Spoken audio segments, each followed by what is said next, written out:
네, 감사합니다. 오늘 우리가 함께 나눌 말씀은 누가복음입니다. 누가복음 오늘은 9장 18절로 27절까지 함께 보도록 하겠습니다. 누가복음 9장 18절로 27절까지입니다. 제가 가진 성경은 신약성경 106페이지입니다. 누가복음 9장 18절로 27절까지.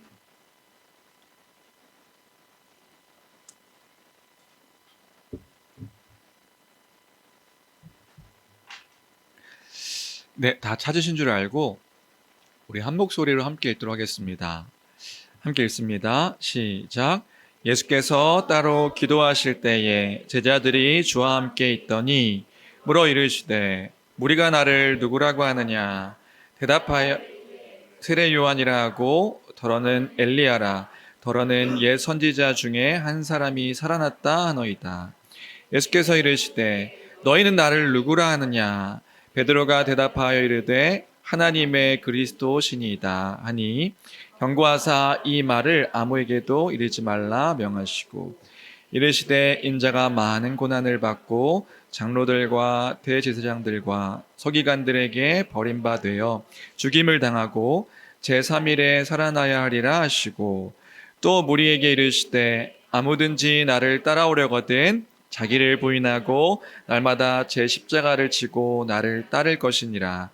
누구든지 제 목숨을 구원하고자 하면 잃을 것이요 누구든지 나를 위하여 제 목숨을 잃으면 구원하리라. 사람이 만일 온 천하를 얻고도 자기를 잃든지 빼앗기든지 하면 무엇이 유익하리요? 누구든지 나와 내 말을 부끄러워하면 인자도 자기와 아버지와 거룩한 천사들의 영광으로 올 때에 그 사람을 부끄러워하리라. 내가 참으로 너희에게 이르노니 여기 서 있는 사람 중에 죽기 전에 하나님의 나라를 볼 자들도 있느니라. 아멘.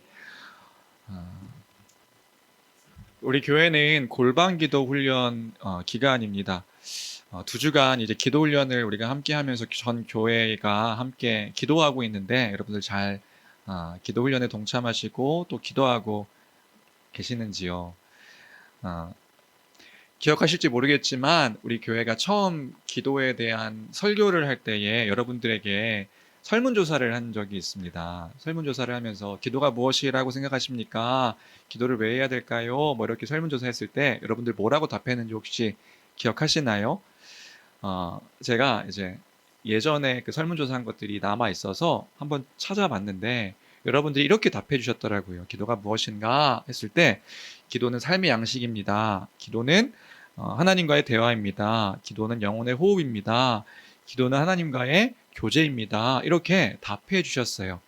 여러분, 이 답이 맞는 것 같으세요? 틀린 것 같으세요? 오, 네. 여러분들 다 답을 알고 계셨구나. 이제 그걸 보면서 이 답을 잘 알고 계셨구나 하는 생각을 이제 하게 되었습니다. 다 맞는 말이지요. 그런데 이제 이 답들을 보면서 또 생각했던 건 뭐냐 하면 한 가지 더 분명한 것이 우리에게 있을 것 같다. 그게 뭐냐 하면 이 답들을 우리가 그때도 알았지만 지금은 더 풍성하게 그 의미들과 이렇게 이야기했던 그 답들이 추상적인 것이 아니라 되게 분명하고 되게 현실적인 어떠한 고백으로 우리가 고백하고 있지 않을까 하는 생각이 들었습니다. 왜요? 왜냐하면 우리가 이제 기도의 의미도 기도의 목적도 더 분명하게 알았기 때문에 그런 것이지요. 그래서 우리가 어떤 분들이 이렇게 기도를 표현해주면 우리가 이제 다 받아들일 수 있고 삼킬 수 있고 이해할 수 있는 겁니다. 기도는 삶을 즐겁게 하는 방법이다. 삶을 즐거워하는 방법이라고 할 때에 그치 맞아 무슨 소리 하는 거야? 기도가 왜 삶을 즐거워하는 방법이야? 이렇게 비판적으로 듣는 게 아니라 이제 우리는 그런 이야기를 할 때 맞아요 당신도 아는군요 라고 대답해 줄 수 있고요. 또요, 기도는 은혜를 누리는 방편입니다 라고 할 때도 그 방편이라는 그 의미들도 우리는 이제 풍성하게 당신도 알게 되었군요, 우리가 함께 그런 표현들에 반응할 수 있는 사람들이 되었다. 그런 성도들이 되었을 것이다. 됐다가 믿어 의심치 않는다. 왜요? 왜냐하면 우리는 이제 기도가 무엇인지 이제 수년의 시간들을 통하여서 기도라는 것들을 알게 되었기 때문에 그렇습니다. 이제 우리는요, 기도를 누리는 일만 남았다. 우리가 허락하신 하나님께서 우리에게 허락하신 그 기도, 그 우리에게 주신 그 선물과 같은 기도를 누리는 일만 남은 것 같습니다. 한 주간 그렇게 잘 보내셨을까요? 그렇게 기도가 여러분이 답하신 것처럼 호흡이고 교제고 또 뭐라고 하셨어요? 삶의 양식이고 하나님과의 대화고 이런 것들의 의미를 이제 분명히 아셨다고 한다면 우리가 그 의미들을 잘 기억하여서 아, 그것이구나 기쁘게 누리는 우리가 되어야 될 줄로 믿습니다. 물론 한 주간 그렇게 분투하면서 기도에 참여하신 분들도 계셨을 수도 있고 또 그렇지 못하셨던 분들도 계셨을 수도 있을 것 같은데 다시 한번 응원하고 다시 한번 권면합니다. 주 안에 사랑하는 성도 여러분, 아, 나는 스티커를 이제 끝났어. 이 스티커 붙이는 거다. 이제 아유 이거 다 못 채우겠어. 그렇게 어떤 훈련으로 아까 기도해 주신 분의 기도의 내용처럼 훈련하는 것으로 그렇게 끝나지 마시고 이건 기쁜 일이다. 기도는 참 즐거운 일이다. 하나님께서 사랑의 교제에 우리를 초대하신 그런 일이다 하는 것들을 다시금 기억하여 일어나서 기도함으로 그 하나님과의 그 친밀함을 누리고 고백하는 우리 교회 모든 성도님들 되시기를 주님의 이름으로 축원합니다. 다시 하시면 됩니다. 우리 한 번 안 했다고 실패한 게 아니에요. 한 번 안 했어도 하나님은 여전히 우리를 그 사랑의 교제에 부르십니다. 그 교제 가운데 나와 함께하자 부르십니다. 좋은 아버지는요 계속해서 함께하기를 원하시는 거예요. 우리가 그러한 것처럼요. 우리가 사랑하는 이에게 계속 함께하기를 원하는 것처럼 하나님도 우리를 여전히 그 사랑의 초대 가운데 부르신다. 그 사실을 기억하며 괜찮습니다. 오늘 하면 됩니다. 오늘 다시 기도하는 우리가 되었으면 좋겠습니다. 우리는 계속해서 누가복음을 살펴보고 있습니다. 혹시나 여러분들 이제 설교를 계속 들으면서 생각하셨던 분이 계실 수도 있겠지만 계속해서 누가복음을 살펴보고 있습니다. 누가복음에 나타난 예수님의 기도 생활에 대해서 살펴보고 있지요. 왜 누가복음을 계속 살펴보고 있는가? 이번 기도 훈련과 함께 기도에 대한 설교를 준비하면서 준비하다가 누가복음에 이 독특한 그 내용들이 있다는 것들을 또 알게 되었고 그 독특한 특징 중에 하나가 누가복음에서는 예수님의 기도가 강조되고 있구나 이 사실들을 알게 되어서 그것들을 우리가 함께 누가복음을 통해서 이 기도 훈련 기간에 그 예수님의 기도의 생활을 함께 살펴보고 있는 중입니다. 다른 복음서와 다르게 누가복음에는요 예수님의 많은 사역과 모습들을 기록하면서 특별히 많은 사역과 모습들을 기도와 연결시키고 있는 것을 우리가 볼 수 있습니다. 누가복음이 특히나 다른 복음서와 다르게 예수님의 기도의 모습들을 참 많이 강조해주면서 이야기해주고 있더라고요. 왜 그런가?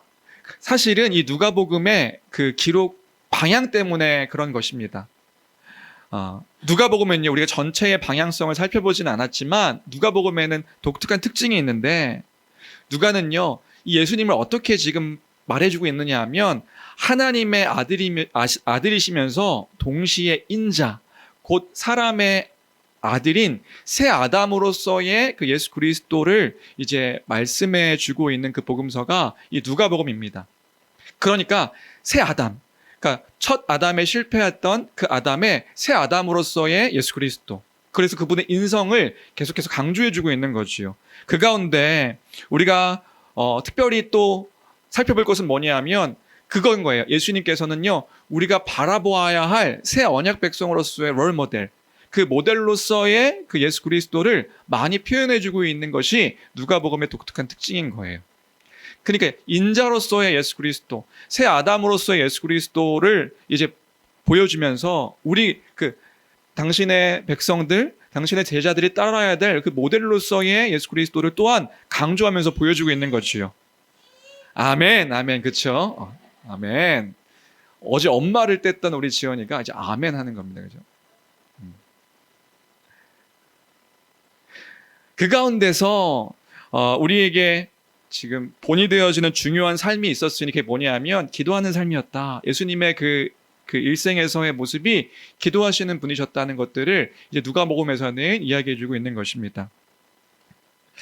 그러니까 우리가 기도 훈련 중에 기도의 어떤 그 모델, 우리가 따라야 될 모델이 누구인가 했을 때 예수님만큼 그 롤모델이 되실 수 있는 분이 누구시겠어요? 그래서 우리가 지금 누가복음을 통해서 예수님의 기도 생활에 대해 함께 살펴보고 있다. 예수님께서 이렇게 기도하셨다. 우리에게 본이 되시는 그 예수님의 본을 따라 우리도 이렇게 기도함이 마땅하다. 예수님께서 이렇게 기도하셨으니, 그러니까 새 아담으로서 새 언약 백성으로서의 대표 되신 예수님이 이렇게 기도하셨으니 우리도 그와 함께 그렇게 기도하는 것이 마땅하다. 이렇게 하나하나 그 예수님의 기도 생활의 모습을 따라 우리의 기도 생활의 모습들을 이제 함께 살펴보고 있었던 것이지요. 그래서 우리가 이제껏 함께 나눴던 것들을 순서대로 정리를 좀 해보면 그런 거였습니다. 우리 기도 때도 잘 말씀해 주셨는데, 누가복음 5장에서는 그런 이야기 함께 나눴지요. 뭐였냐면 예수님께서는요, 하나님 아버지와 영원 전부터 함께 교제하셨던, 그것이 그분의 정체성이었기 때문에 예수님은 항상 기도하시는 분이셨다. 습관처럼 예수님은 기도하셨던 분이셨다. 그래서 예수님은 그 바쁜 사역, 수많은 사람들이 따라오는 것들을 또 뒤로하고 물러서서 광야에서 한적한 곳, 광야로 물러가셔서 습관처럼 기도하셨던 모습을 우리가 5장에서 함께 살펴봤지요. 왜요? 그것이 삼위 하나님 가운데서의 그 아들 되시는 예수님의 영원한 정체성이기 때문에 그랬었습니다.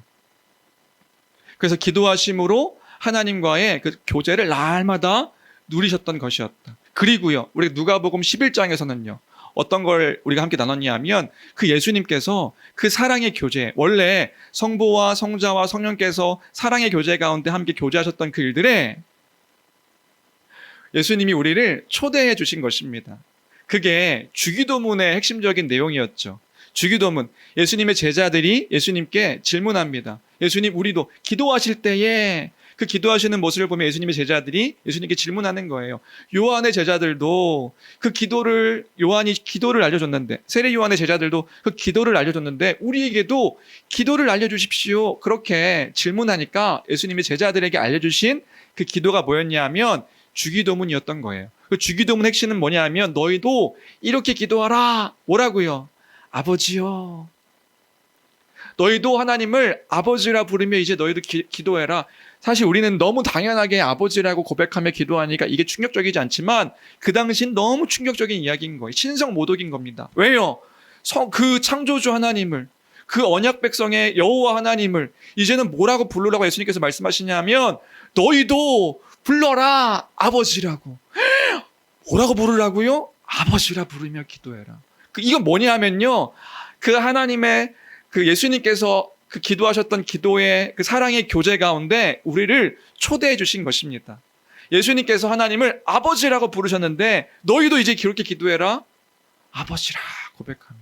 그래서 우리가 하나님을 뭐라고 부르냐 하면 아버지, 가장 친근한 표현으로 아바 그러며 우리가 기도할 수 있는 존재가 된 것입니다.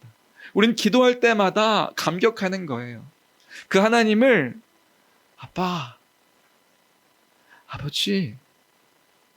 그래서 어떤 분이 저한테 그렇게 이야기하시더라고요. 예전에 혼자 기도할 때 대표 기도하는 것처럼 되게 그 틀에 맞춰가지고 격식에 맞춰 기도했던 기도가 우리가 이제 기도에 대해서 알면 알수록 혼자 골방에서 기도할 때 더 친근하게 기도함이 너무 좋더라. 어떻게 기도하는 거예요? 그 아버지와 대화하듯이요. 아빠, 아버지, 저 왔어요. 이렇게 기도하셔도 되는 거예요. 가장 친근한 표현과 어떤 그 교제 가운데 우리를 초대해 주신 그 하나님이 이제 아버지라고 우리를 부르게 하셨으니 예수님께서 그 부르셨던 그 아버지에 대한 그 고백을 너희도 이제 그렇게 기도해라. 너희도 그렇게 친밀하게 기도해라. 그 은밀한 가운데 계시는 그 아버지 하나님께 기도해라 말씀해 주셨으니 그 사랑의 교제 가운데 우리를 초대해 주신 것이다. 그래서 기도가 기쁜 일인 거예요. 왜요? 그 사랑하는 주님과 함께 교제하도록 허락해 주신 시간이기 때문에 그런 겁니다. 두렵고 무서운 시간이 아닌 거예요. 오히려 우리가 초대하는 거죠. 마치 사랑하는 아빠를 그 때마다 초대하여서 아빠 나 좀 도와주세요.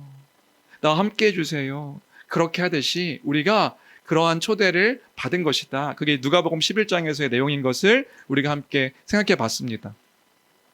그리고 3장에서는요. 3장에서는 세례 요한의 세례를 받으신 후에 기도하셨다는 것들도 우리가 함께 살펴봤지요. 다른 복음서에서는 세례를 받을 때에 세례를 받은 후에 일어난 일들에 대해서 기록하고 있지만 누가복음에서는 세례 받으신 후에 예수님께서 뭐 하셨냐 하면 기도하셨다. 기도하시니까 기도한 것에 대한 응답으로 하늘이 열리며 성령이 비둘기같이 임하고 하늘에서 음성이 들리기를 내 사랑하는 아들이요 내 기뻐하는 자다라는 것들이 선포되었음을, 그 기도에 대한 응답으로 이 모든 일들이 일어났음을 우리가 함께 살펴봤습니다. 어떤 의미였습니까? 그게요, 구약에 약속되었던 메시아에 대한 선포였던 거예요. 하늘이 열리며 하나님의 계시에 대한 선포였고, 그 계시에 대한 선포가 뭐냐면 성령의 비둘기같이 내려 임하였는데, 그게 구약 이사야서에서 그 여호와의 영이 임했을 때에 다윗의 영원한 나라의 왕으로서의 왕되심과, 그리고 여호와의 고난받는 종으로서의 그 종되심과, 그 대적을 이기시는 그 대적을 이기 승리에 대한 선포가, 그 영이, 성령이 임하는 그 자가 곧 그러한 자다라는 것들에 대한 선포였는데, 그게 기도에 대한 응답으로 누가복음에서는 일어났다고 이야기하고 있는 것입니다. 예수님의 정체성이요. 그래서 우리가 이 사실을 통해서 기억한 건 뭡니까? 우리의 정체성이 언제 그렇게 확증받아지는가? 기도할 때라고요. 사도행전 2장에서도 그 마가의 다락방에서 기도했던 그 사람들이요, 기도할 때 성령을 받아 그 교회됨이 무엇인지, 그 새 언약 백성됨, 하나님 나라의 백성됨이 무엇인지, 구약에서 약속된 것이, 선포된 것이 무엇인지를 기도할 때, 누가복음은 누가가, 사도행전도 누가가, 그 누가가 뭘 말하고 있냐 하면 이 교회도 기도함을 통해서 그 교회의 정체성을 확증받게 되었다. 우리도 마찬가지라고요. 우리가 언제 우리의 정체성을 확증받게 됩니까? 기도할 때요. 말씀으로 알게 된, 우리의 지식으로 알게 된 그 하나님을 언제 알게 됩니까? 우리가 기도할 때. 그 하나님의 아들됨과 하나님의 그 나라의 백성됨을 우리가 확증받는 때는 기도할 때다. 풍성하게 누리는 때는 기도할 때다. 그래서 우리는 기도하는 것이다. 이 사실들을 우리가 함께 살펴봤었지요. 다시요. 여러분, 기도하셔야 됩니다. 왜요? 그때에 우리는 우리의 신앙 가운데 믿고 있는 것들을 더 분명하게 알게 되어지는 거예요. 내가 누구인가?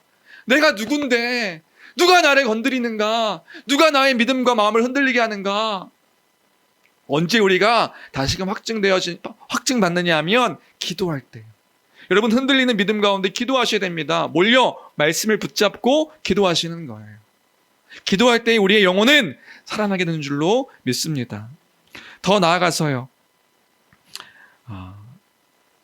이제 6장 살피면서 뭐 얘기했었냐면 예수님도 중요한 일이 있을 때마다 기도하셨다. 심지어 철야 기도하셨다. 이런 얘기했지요. 철야 기도가 뭐라고요? 밤을 새워 기도하시는 거예요. 분투하며 기도하셨다는 이야기도 이제 우리 6장에서 함께 이야기했습니다. 왜 예수님께서 기도하셨을까요?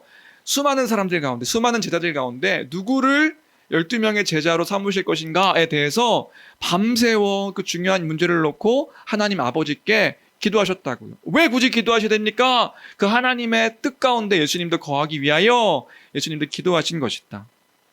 그 그리스도의 복음을 전하고 그 당신의 백성들을 이끄는 12제자를 세우는 일이었기 때문에 하나님의 뜻이 무엇인가, 또 하나님의 뜻 가운데 거함을 놓치지 않기 위해 예수님은 기도하셨다. 아니, 예수님은 하나님의 아들 아니십니까? 하나님의 뜻을 모르십니까? 그럼에도 불구하고 그 뜻 가운데 거하기 위해 이 땅에 우리와 같은 인간의 몸으로 오신 예수님도요, 밤을 새워 분투하며 기도하셨다고요.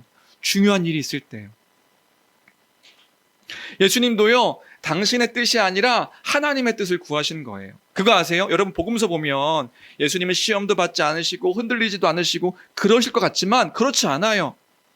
수많은 일들 가운데서 사단의 유혹을 받습니다. 사단의 시험을 당합니다. 그래서 그 처음에 세례 요한이 세례하고 광야로 가시지요. 광야를 가서 40일 동안 금식하신 후에 사단의 시험을 받으신다고요. 그 무슨 시험을 받으세요? 가장 첫 번째 시험. 굶주리니까 네가 하나님의 아들이거든. 이 돌들을 떡들로 만들어서 너 먹어라. 너 배고프지 않냐? 네가 하나님의 아들이니까, 하나님의 아들이거든. 이 돌들을 떡들로 만들어서 먹어. 너 하나님의 아들이니까. 할 수 있잖아. 근데 예수님께서요, 그 사단의 유혹을 거부하세요. 하실 수 있는데 거부하신다고요. 거부하시면서 뭐라고 말씀하시냐면 사람이 떡으로만 사는 것이 아니요 하나님의 입으로부터 나오는 모든 말씀으로 사는 것이야. 이게 무슨 말인가요? 왜요? 그건 돌을 떡들로 만드실 수 있지요. 그 능력과 그 기적을 행하실 수 있는 분이심에도 불구하고 그건 하나님의 뜻이 아니기 때문에 행하지 않으신 거예요. 이 땅 가운데 행하신 모든 기적과 모든 이적과 모든 행하는 일들은요, 하나님의 뜻 가운데 그 일들을 행하신 것이란 말이에요. 그러니까 예수님도요, 무엇을 위해 기도하셨냐 하면 아버지의 뜻이 이 땅 가운데 임하여 그 뜻 가운데 살아가기를 원합니다. 기도하신 거라고요. 이 수많은 제자들, 수많은 따르는 사람들 가운데 누구를 12명의 제자로 삼아야 됩니까? 예수님께서도요, 분투하며 그 밤을 새워 기도하셨다고요. 그것이 우리의 기도의 또한 모습인 것입니다. 중요한 문제를 놓고 우리는 기도하는 거예요. 하나님이 알아서 해주시겠지가 아니라 기도하는 거라고요. 왜요? 우리가 그때에도 그 뜻 가운데 거하기 위해서요. 물론 하나님께서요, 다 그 뜻 가운데 그 당신의 뜻을 이뤄 가시겠죠. 그런데 우리가 그 뜻 가운데 거하여 우리 마음이 흔들리지 아니하며 이것이 주님의 뜻입니다 라고 거할 수 있는 때는 언제냐면 기도할 때란 말이에요. 그래서 우리가 중요한 일들이 있을 때 우리도 기도하는 것이다. 그냥 중요한 일은 하나님께 맡기는 게 믿음이 아니라 기도하는 게 믿음인 거예요. 하나님의 뜻을 알기를 원합니다. 기도하는 게 믿음이라고요. 그리고 그런 얘기도 했죠. 그 결과가 어땠는가? 기도의 결과. 그 기도의 결과가 엉터리 같았다. 그 12명을 뽑았는데 12명이 다 엉터리 같은 사람들이었다. 그런 이야기 했습니다. 예수님께서 분투하시며 철학기도 하셔서 뽑은 12명의 사람인데, 예수님이 뽑은 12명의 사람인데 12명의 사람들이 3년 동안 예수님과 함께 하면서 죄다 엉터리 같은 사람들이었다. 그럼 그 기도가 실패한 것인가? 실패한 게 아니었다고요. 그 뭡니까? 실패한 게 아니면 뭡니까? 우리가 사도행전이 있기 때문에 실패한 게 아니라는 걸 알 수 있죠. 도망치며 저주했던 그 사람들이 결국에는 다시금 그 예수님께서 부활하시고 승천하신 후에 그 예수님을 전하고 그 순교하며 예수님을 전파하는 그 사도로서의 사명들을 감당하는 것을 볼 수 있었습니다. 기도가 당장에 보기에 실패한 것 같고 그 기도가 당장에 보기에 응답되지 않는 것처럼 보이지만 그것이 아니다. 그것이 아니라 하나님께서는 우리의 기도에 주님께서 기도하신 기도에 응답하셨고 그 기도 응답하신 주님은 우리의 기도에도 응답하시는 하나님이심을 신뢰하며 우리가 기도의 그 일들을 놓치지 않아야 된다. 그 사실들을 우리가 지난주에 함께 살폈습니다. 그 기도의 자리에, 그 기도의 일에 우리가 멈추지 아니하며 함께 기도하는 교회가 되기를 주님의 이름으로 간절히 축원합니다. 하나님은요, 반드시 우리의 기도에 응답하십니다. 기도를 통하여 일하시는 분이십니다. 그 사실을 잊지 아니하는 우리가 되었으면 좋겠습니다. 오늘도요, 예수님의 기도의 모습을 함께 살피려고 하는데요. 오늘 우리가 함께 읽은 말씀은요, 너무나도 유명한 말씀입니다. 우리가 복음의 기초를 하고 성경적 교회를 했다면 다 알고 있는 말씀이지요. 그래서 먼저는 너무나 이 유명한 말씀을 좀 마태, 마가, 누가복음에서 다 기록하고 있기 때문에 종합해서 좀 정리해보면, 내용을 정리하면 이런 거죠. 혹시나 기억을 잘 못하시는 분들은 다시 한번 정리하셨으면 좋겠고요. 이제 세 복음서를 가지고 이 사건을 다 종합해보면 이런 겁니다. 예수님께서 빌립보 가이사랴 지방을 지나가시다가 이제 제자들에게 물으시는 거죠. 뭐라고 물으시냐면 사람들이 나를 누구라고 하느냐? 그러니까 대표격인 베드로가 대답해 주는 거예요. 어떤 사람은 엘리야, 어떤 사람은 세례 요한, 어떤 사람은 선지자라고 합니다. 이렇게 대답하죠. 그럼 예수님께서 다시 물으세요. 12명의 제자들에게. 너희는 나를 누구라고 하느냐? 사람들은 그렇게 이야기하는데, 사람들은 그렇게 그 하나님의 선지자인 것처럼 생각하며 얘기하는데, 너희는 나를 누구라고 하느냐? 그러니까 베드로가 멋진 고백을 해요. 무슨 고백을 하죠? 주는 그리스도시요, 살아계신 하나님의 아들이십니다. 그건 이제 마태복음의 내용이고요. 마가복음에서는 주는 그리스도십니다. 누가복음은요, 하나님의 그리스도십니다. 어쨌든 그런 믿음의 고백을 베드로가 하는 거예요. 베드로가 그렇게 고백하니까 마태복음에는요, 오늘 읽은 말씀은 없지만 마태복음에는 이렇게 칭찬하는 것을 볼 수 있어요. 베드로를 칭찬하십니다. 이건 하나 갖고 왔는데, 그렇죠? 같이 함께 읽어볼까요? 함께 읽겠습니다. 시작. 예수께서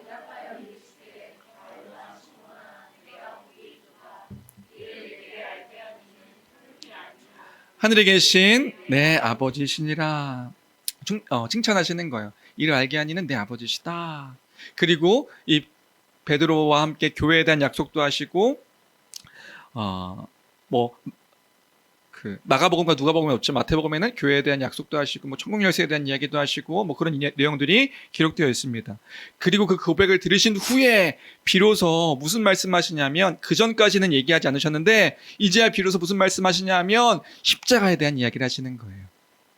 당신이 많은 고난을 당하고 제사장들과 누가복음 9장 22절 같이 함께 읽어볼까요? 십자가와 부활에 대한 이야기를 비로소 말씀하시는데 같이 함께 읽겠습니다. 함께 읽습니다. 9장 22절 시작. 이르시되 인자가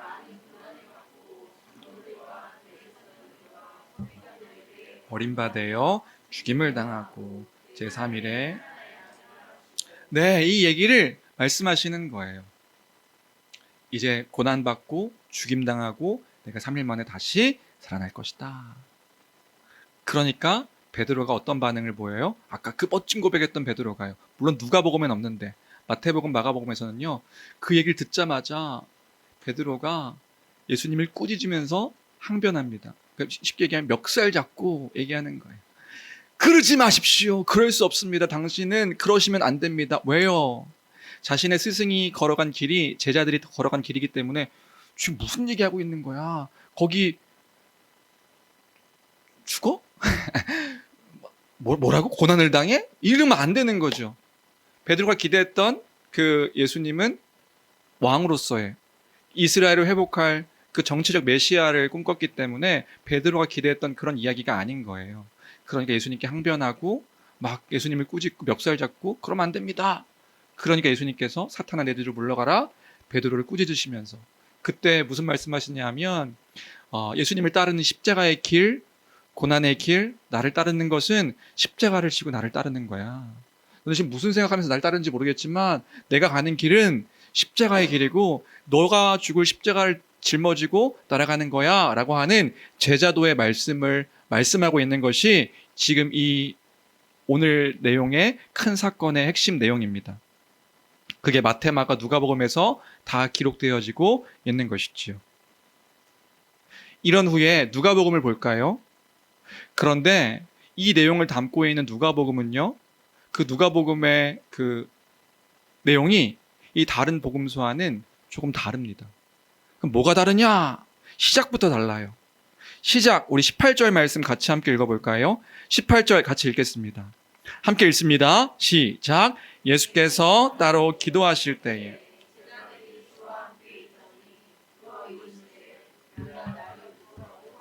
네, 누가복음의 특징은요, 다른 복음서와 다르게 예수님께서 어디서 이런 질문을 하셨는가가 없어요.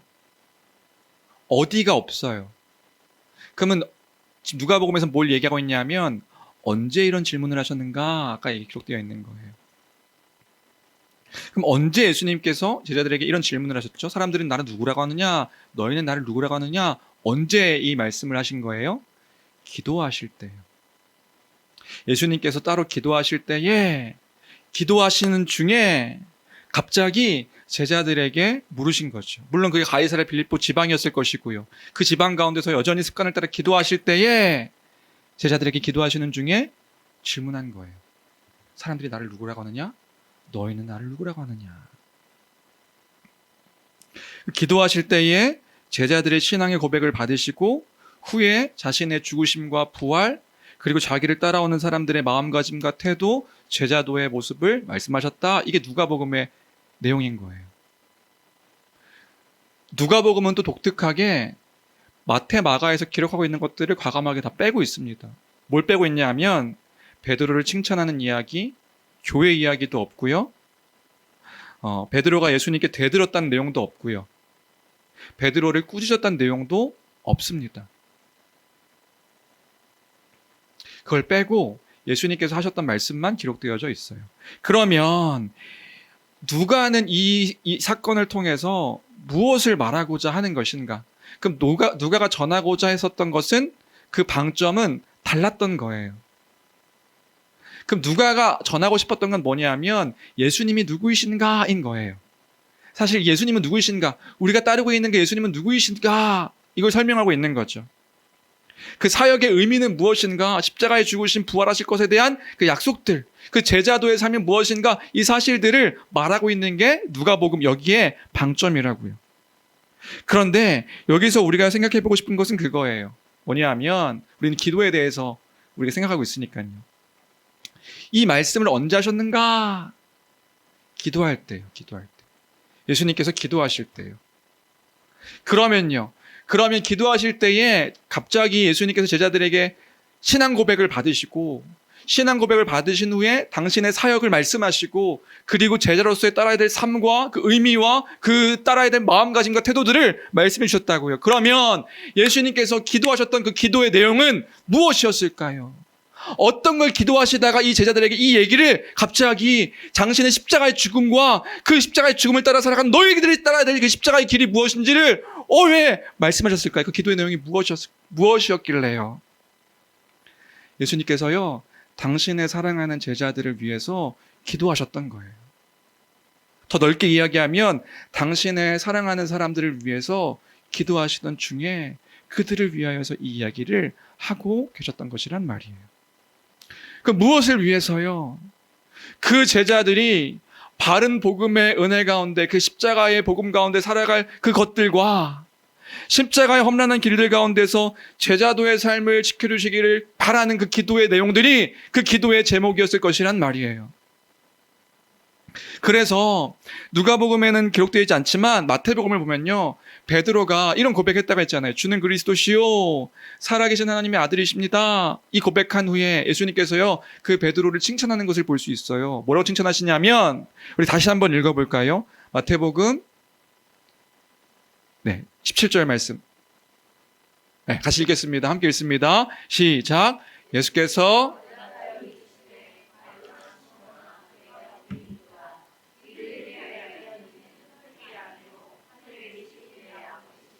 야, 시몬아, 네가 복되다. 그런데 그것을 네게 알게 한 이는 네가 아니라 하늘에 계신 아버지가 이걸 알게 하셨어. 그 기도에 대한 응답으로 예수님께서 말씀해 주고 계신 거예요. 너 그거 알게 한 이는 하나님 아버지셔. 물론 그 베드로의 고백은 불완전한 고백이었어요. 잘 모르고 한 고백이죠. 그럼에도 이 입술의 믿음의 고백을 하나님께서 이렇게 응답해 주셨구나, 그것들을 이제 보게 되었던 것이란 말이에요. 뭘 말씀드리고 싶냐 하면, 예수님께서는요, 당신의 제자들, 당신이 사랑하는 사람들을 위해서 기도하셨다는 거예요. 그리고 우리가 잘 알건대 예수님은 우리의 중보자가 되셔서, 우리의 대제사장이 되셔서 우리를 위해 지금도 기도하시는 분이시다는 것을 우리가 기억해야 될 줄로 믿습니다. 지금도 기도하신다고요. 우리의 중보자가 되셔서. 예수님은 당신의 사랑하는 사람들을 위해서 기도하셨다. 그들의 신앙과 믿음과 그들이 이 길들 가운데 넘어지지 않고 쓰러지지 않기를 기도하셨다.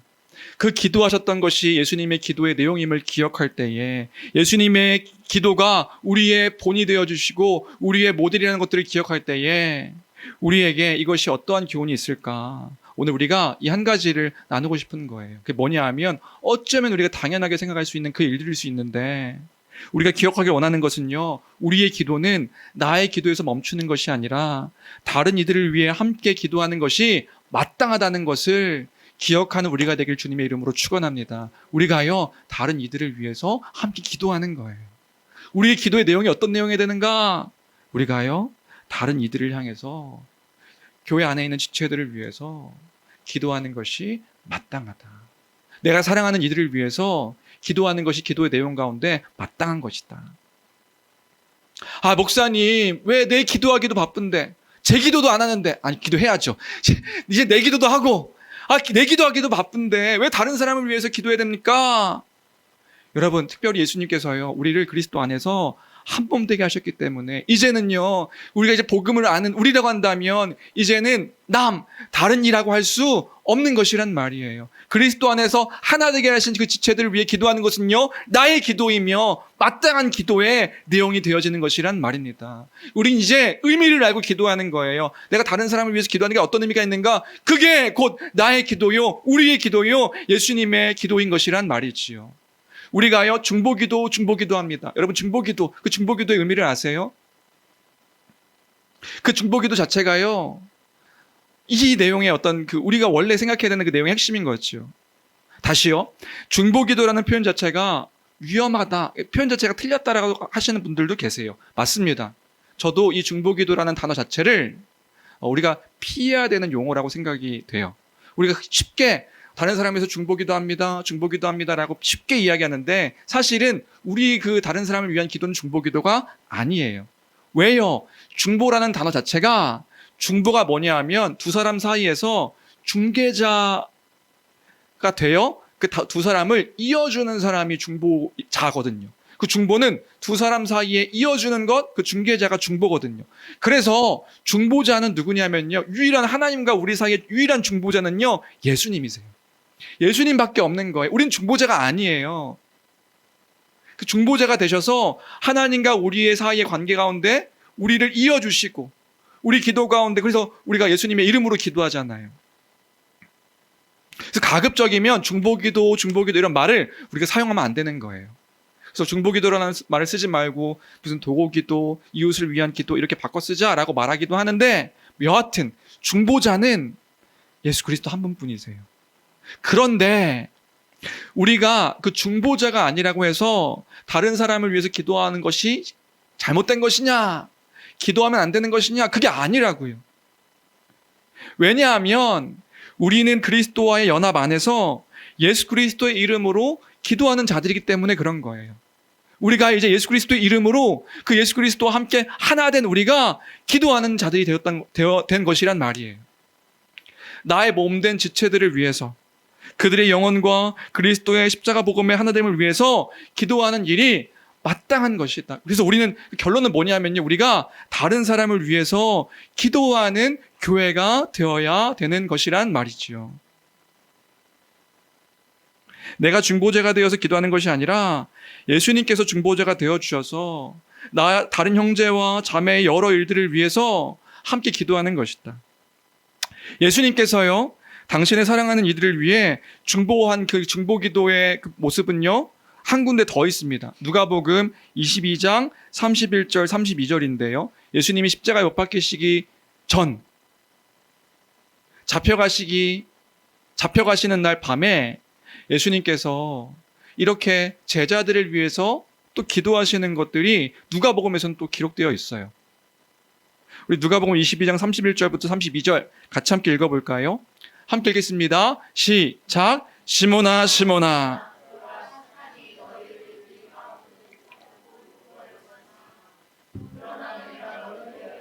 내 믿음이 떨어지지 않기를 기도하였노니 너는 돌이킨 후에 내 형제를 깨라. 이 기도는요 십자가에 죽으시기 전, 잡히시는 날 밤에 예수님께서 마지막으로 기도하셨던 그 기도의 내용인 거예요. 예수님은 다 아셨습니다. 당신의 그 죽으심도 아셨고요, 그 죽으실 때에 제자들이 다 도망칠 것도 아셨고요, 베드로가 저주할 것도 아셨어요. 그래서 우리 32절까지 봤잖아요. 33절에 보면 이런 내용이 있는 겁니다. 베드로가 이렇게 허풍쟁이에요. 허풍을 이렇게 많이 떨어요. 33절, 34절 읽어보겠습니다. 33절, 34절입니다. 함께 읽습니다. 시작. 그가 말하되 주여 내가 주와 함께 오게도 죽는 데에도 가기를 각오하였나이다. 근데 예수님께서 이르시되, 시작, 이르시되 베드로야 내가 네게 말하노니 오늘 닭 울기 전에 내가 3번 나를 모른다고 부인하리라 하시니라. 내가 주님 따라서 오게도 가고 내가 죽는 데까지 가겠습니다. 이거 몇 시간 전이에요. 근데 예수님께서 말씀하시는 거죠. 너 나 3번 부인할 건데. 베드로와 다 도망쳐버릴 그 제자들임을 알았는데 예수님께서 그들을 위해서 기도하신 거예요. 그 기도하신 내용이 뭐냐면 아까 읽었던 시몬아 시몬아 보라 사탄이 너희를 밀가부리 달고 요구하였으나 그러나 내가 너를 위하여 내 믿음이 떨어지지 않기를 기도하였노니 너는 돌이킨 후에 내 형제를 굳게 하라.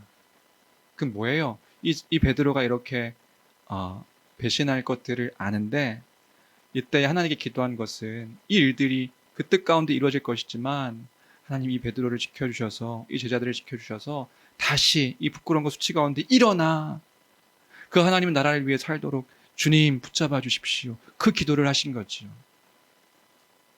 이제 일들이 3번 부인하며 그렇게 수치스럽고 부끄러워서 막 다 도망친 후에 그 절망 가운데 막 그렇게 허우적거리는 일들이 있을 터인데 그때도 다시금 일어나서 그 가운데 그 다시 주님을 만났을 때에 그 만난 것들을 통하여서 그 사도들이 전할 그 일들, 그리스도의 십자가 복음을 그 전할 일들, 그 일들에 넘어지지 않게 도와달라고 예수님께서 그 제자들을 위해 기도하신 것이란 말이에요. 내가 돌이키기를 기도했다. 돌이킨 후에 네 형제를 굳게 해라. 여러분, 우리가 사도행전을 보니까 이제 이 기도의 응답이 사도행전에 있었다는 것을 우리는 압니다. 사도행전에서는요, 그 누가복음에서 두려워했던 그 베드로가 어떻게 돼요? 부인하고 저주하며 도망친 베드로가 아니라 목숨을 다하여 그리스도를 전했던. 그래서 성령을 받은 후에 3,000명을 회심시키는, 그 너희가 죽인 그 예수가 하나님의 아들이요 그리스도시다 담대하게 전했던 그 베드로로 형제를 굳게 하는 그 모습으로 살아가는 것을 우리가 사도행전에서 볼 수 있는 거죠. 무엇인가요? 예수님의 기도에 대한 하나님의 응답이었던 거예요. 우리 지체들을 위해서 끊임없이 기도해야 되는 이유가 여기에 있습니다. 예수님께서요, 당신의 사랑하는 사람들을 위해서 끝까지 기도하셨다. 지금도 기도하신다. 그 안에 있는, 그리스도 안에 있는 우리임을 기억할 때에 사랑하는 이들을 위해서 기도하는, 우리가 쉬지 않고 놓지 않고 기도하는 우리가 되어야 될 줄로 믿습니다. 기도할 때에 다른 이들을 위해서 기도할 때에 그들의 기도의 제목, 우는 자와 함께 울고 기뻐하는 자들과 함께 기뻐하고, 기도할 때에 궁극적인 기도의 목적은 무엇인가요? 그것을 통하여서 먼저는 내가 그 하나님의 뜻을 알아가는 그 일들 가운데 거하게 될 것이고, 또 그것 가운데 하나님께서 우리가 기도할 때 비로소 알게 되는 거예요. 하나님이, 우리가 이런 거죠. 어떤 분들이 이렇게 부르실지도 몰라요. 베드로는 어쨌든 하나님의 그 뜻 가운데서 사용되어질 사람이지 않았겠습니까? 그렇죠. 하나님은 우리가 기도해도 좋은 아버지시기 때문에 기도해도 좋은 것을 주시고요. 나쁜 것 달라고 해도 좋은 것을 주시고요. 기도하지 않아도 좋은 것을 주시는 그 하나님이십니다. 그런데 우리가 왜 기도해야 됩니까? 기도하지 않아도 좋은 아버지는 다 주시는데 우리는 왜 기도해야 되지요? 그런데요, 우리가 기도할 때에 그것이 하나님의 응답이요 하나님의 뜻인지를 분명하게 알게 되어지는 거예요. 하나님이 거절하셨어요? 그것이 하나님의 뜻임을 우리가 분명하게 알게 되어지는 것이라고요. 기도할 때요. 기도할 때 하나님의 뜻이 무엇인지가, 우리가 기도했던 그 기도에 대한 응답으로 우리가 하나님의 마음이 무엇인지를 분명하게 알게 되어지는 것이라고요. 그래서 우리가 기도해야 되는 겁니다. 그리고 그 기도는 다른 사람을 위한 기도로까지 나아가야 되는 것이고요. 교회되게 하셨다고요. 그 교회된 한 몸으로 우리를 세우셨다고요. 한 몸으로 센 우리를 세우셨음을 기억할 때에, 하나님의 백성이요 한 가족이요 한 성전된 우리임을 기억할 때에, 우리가 사랑하는 지체들을 위하여서 함께 기도하고 함께 즐거워하며 함께 아파하며 그렇게 하나님께 부르짖는 그런 교회가 되길 주님의 이름으로 축원합니다. 그래서요, 이런 기도의 그 의미들을 생각할 때요, 사도 바울도 곳곳에서 그 교회를 향해서 기도했던 그 기도의 모습들을 우리가 볼 수 있는 거예요.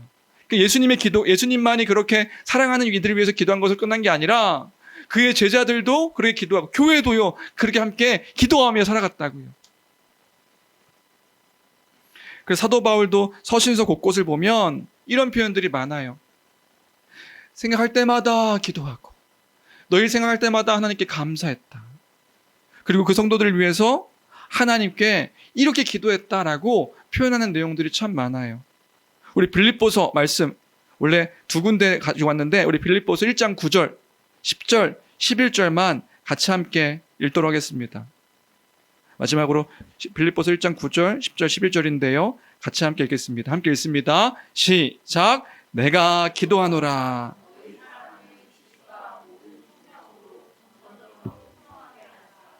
너희로 지극히 선한 것을 분별하며 또 진실하여 허물 없이 그리스도의 날까지 이루고 예수 그리스도로 말미암아 의의 열매가 가득하여 하나님의 영광과 찬송이 되기를 원하노라. 아멘. 지금 그 얘기하는 거예요. 내가 빌립보 교회 너희를 위해서 기도했다. 너희 교회를 위해서 기도했다. 그럼 기도의 내용이 뭐예요? 너희의 사랑을 위해서 지식과 모든 청명으로 점점 더 그 사랑이 풍성해지기를, 너희로 지극히 선한 것을 분별할 줄 알고 진실하여서 허물 없이 그리스도의 날까지 이르기를. 하나님 도와주십시오. 저 빌립보 교회에 많은 일들이 있지만, 많은 어려움이 있지만 하나님 이 교회를 위해서 기도합니다. 하나님 이 사랑이 더 풍성해질 수 있도록 저들을 붙잡아 주십시오. 기도했던 거예요. 지식과 총명함으로 더 알아갈 때마다 그 사랑이 더 많아지게 도와주십시오. 선한 것을 분별할 줄 알고 진실하여서 허물이 없이 그들 가운데서 그리스도의 날까지 이르게 하여 주십시오. 예수 그리스도로 말미암아 저들의 삶 가운데 의의 열매가 많이 맺을 수 있도록 하나님 저들을 지켜주십시오. 내가 너희를 위해서 이렇게 기도했다. 이것이 또한 우리의 기도의 제목이 되어져야 하는 것이라고요. 그 성도들을 위해서, 그 믿음의 지체들을 위해서. 그럼 그때에 하나님께서요 응답하십니다. 그 좋은 아버지께서 그들의 신앙과 믿음의 견고함을 위해 응답하신다고요. 하나님의 일하심을 우리가 그때 보게 되는 거예요. 기도하는 그때에 우리가 하나님께서 어떻게 일하시는가 보게 되어지는 거라고요. 실패한 것 같고 이루어지지 않은 것처럼 보이는 그때가 있을 때도 있지만, 하나님은 그 모든 것들을 통하여서 우리 기도 가운데 응답하심으로 하나님의 일하심을 어떻게 선하게 이뤄가시는지, 주의 나라와 그 영광을 어떻게 성취하시는지를 보여주시는 것이라고요. 우리가 기도해야 합니다. 기도해야 될 줄로 믿습니다. 기도하는 것이 나의 기도로만 멈추는 것이 아니라 다른 사랑하는 이들을 위해서요. 교회 지체들, 내 가정 안에 있는 자녀들, 내 부모들, 내 형제들, 내 사랑하는 이들을 위해서요. 기도하는 거예요. 하나님을 알게 해달라고 기도하는 거예요. 하나님을 보게 해달라고 기도하는 거예요. 그 응답이 언제 있을지 우리는 알지 못하지만 우리가 기도하는 겁니다. 아니요. 기도할 때 응답이 있지요. 그 가운데 하나님의 뜻 가운데 무엇이 이루어질지 우리는 알지 못하지만 기도하는 겁니다. 기도함을 통해 하나님의 일하심을 우리가 보게 될 줄로 믿습니다. 오늘 예수님의 기도를 통하여서 우리가 말씀을 정리하면 다른 이들을 위해서, 사랑하는 사람들을 위해서 예수님께서 우리의 먼저 본이 되어 주셨습니다. 우리의 기도의 내용이 다른 이들을 위한 그 기도로까지 흘러가야 하는 것이다. 내 옆에 있는 지체들, 특별히 우리 교회 안에 있는 그 한 사람 한 사람 하나 되게 하시고 한 몸 되게 하신 그 사람들을 위해서 기도하는 우리가 되어야 합니다. 그 기도는 또 나의 기도고, 또 그 기도는 우리 주님의 기도가 될 것입니다. 우리 그렇게 하나 되게 하시는 거예요. 그게 교회예요, 교회. 그 충만함들을 함께 누리도록 허락하신 공동체가 교회인 것입니다. 그래서 우는 자와 함께 또 울고요, 기뻐하는 자와 함께 기뻐하고요, 그 기뻐함을 통해 주의 풍성함을 누리는 공동체가 교회인 것이지요. 이 교회를 통하여 그 하나님의 그 충만한 그 교제와 그 은혜 가운데 거하는 우리 교회가 되기를 주님의 이름으로 축원합니다. 우리가 이 말씀을